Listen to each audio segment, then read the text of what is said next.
The logbook is probably the most important part of the challenge, and shouldn't be underestimated. It takes two to complete it, so make sure you share the workload evenly. It also should give an accurate account of your time on the road, so put everything into it. You can never have too much. Don't be worried about your grammar or spelling mistakes, the assessors won't mark that, although you should try to keep it neat. Add in colours and pictures, and feel free to take pictures on a camera to leave with the assessors. Pictures tell 1,000 words, and a bit of colour doesn't go astray either.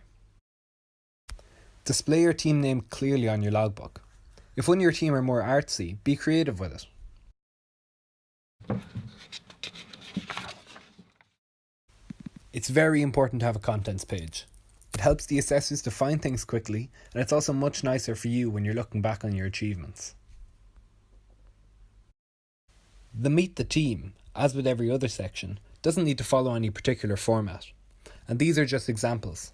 However, it can include things like your group, your favourite food, or anything else that you want to put into your logbook to help your assessors get to know you.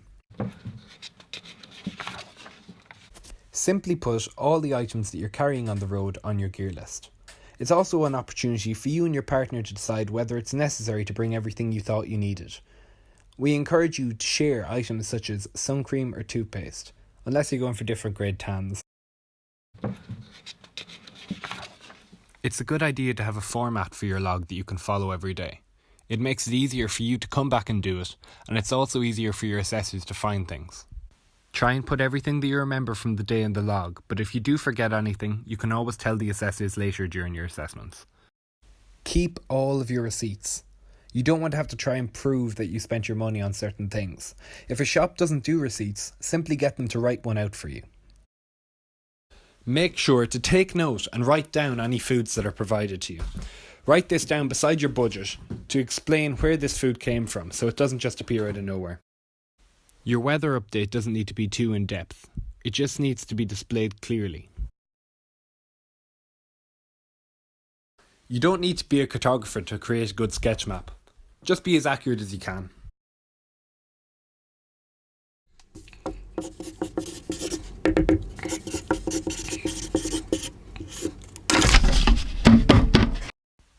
This video was sponsored and approved by the Do Crew.